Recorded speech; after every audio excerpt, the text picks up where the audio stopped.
He smirked when I walked into the room. Polished shoes, tailored suit, jaw clenched like he'd already won. My son. Flesh of my flesh.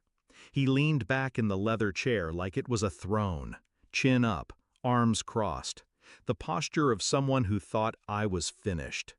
I took the seat beside him, quiet, empty-handed, just like they expected. The lawyer cleared his throat, and my son's grin got wider. I met Laura when I had nothing. She had enough for both of us. Brains, beauty, bloodlines. Her father didn't approve. Her mother barely looked me in the eye. But Laura, she chose me anyway, said I was real, said I made her feel seen. She wore red to the courthouse when we got married. No witnesses, no prenup, just two hands clutched like lifelines. For a while it worked, until I stopped being the man she could fix. Money changes people, but power exposes them. After her first startup sold, things shifted. She started holding dinners with people who spoke in IPOs and hedge funds. I was a footnote in her conversations, a placeholder in her photos. Our son, Aaron, followed suit.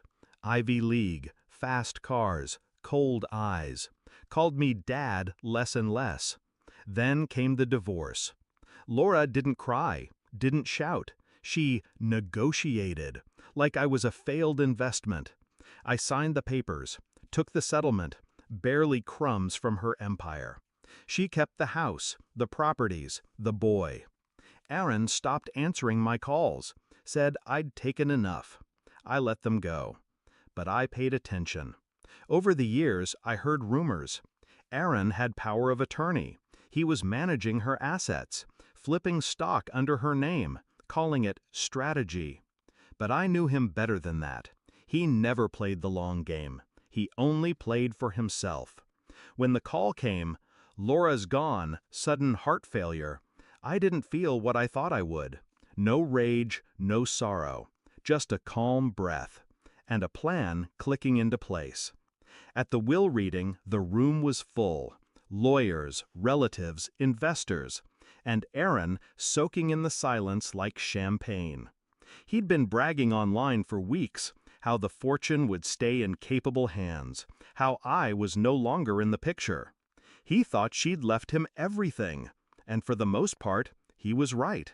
Until the final page. The lawyer adjusted his glasses. His tone shifted, measured, intentional.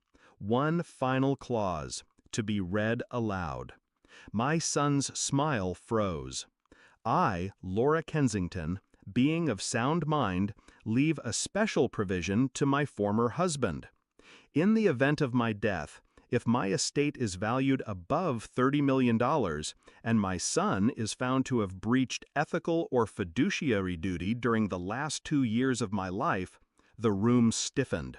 Then 50% of my estate will be placed in an irrevocable trust, overseen by independent counsel for my ex-husband, effective immediately. Aaron's face drained of color. The lawyer continued. A forensic audit has already been conducted. Findings enclosed. I didn't even blink, because I hired the auditors 8 months before she died. I'd noticed something on Laura's social feed months earlier, a shaky caption, "Grateful to be surrounded by love." But the photo was wrong. Her eyes weren't smiling. Her posture wasn't proud. And Aaron stood too close to her, controlling, not comforting. I reached out. She didn't respond.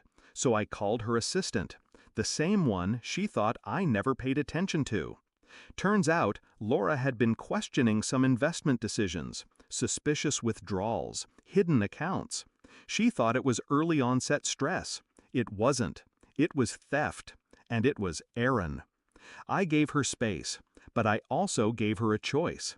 6 months before her death, I visited her quietly.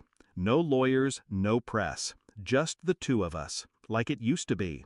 I didn't ask for anything. I just told her the truth, what Aaron was doing, how deep it went, and how far he was willing to bury her to stay on top. She listened, didn't deny it, didn't defend him. She just nodded once and asked me one question. Do you still remember how to protect me? I helped her write the clause, helped her secure the trust, helped her hide the paper trail until the right moment, and she died knowing she finally beat him at his own game. Back in the room, the lawyer handed over the audit packet.